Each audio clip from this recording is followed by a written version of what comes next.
Do you have a hard time finding your upper back muscles when you're trying to work on your active back flexibility to pull you into a deeper back bend? Here are two drills I really like for finding those muscles. Drill number one is a variation of a back extension. Chest lifts or back extensions are one of my go-tos for working on our active back flexibility strength. I teach them almost every single back flexibility class that I teach, but our traditional back extensions, where we start with the natural curve in our lumbar spine, often have students feeling more of the squeeze coming from those lower and mid back muscles contracting, which isn't a bad thing. We do want those muscles to be strong and able to do work, but if your goal is to find your upper back muscles and learn to contract them too, let's make it a little bit more challenging. Instead of starting with that natural curve, we're going to flatten the low back by tucking our tailbone to the floor. This should feel like a little bit of a squeeze through the front of your abs, keeping those hips tucked so that our hip points are coming in closer to our bottom ribs and our low back stays flat. Keeping that low back flat.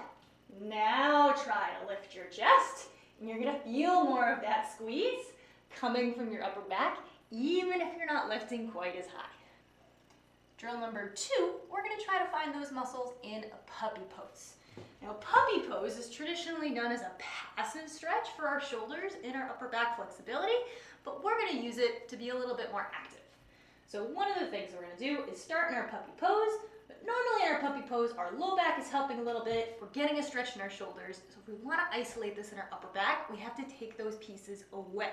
So from our puppy pose, first we're going to take out that arch in the low back, but I want you to keep reaching your chest towards the floor. We're going to tuck the tailbone. That's going to start to flatten or even around the low back. You might already be starting to feel a little bit of a squeeze in your upper back, just trying to keep that chest low and not letting it lift when you tuck that tailbone. But we're still getting a lot of stretch in our shoulders, so our arms are kind of doing some of the work. Let's take that shoulder stretch away. Keep reaching your chest towards the floor, but start to bend your elbows and slide them back. Depending on how bendy you are and body proportions, those elbows might come right under your shoulders. They might still be forwards, but our goal is to close our shoulders instead of having them reaching super far overhead. Keep reaching your chest towards the floor. Keep that tailbone tucked, and you'll find that upper back squeeze. And especially with something like puppy pose, where this looks very different in different bodies with different amounts of flexibility, your version might not look quite as curvy as mine. If you've got tighter shoulders and a tighter upper back, you're starting puppy pose, you might be lucky to have a flat upper back.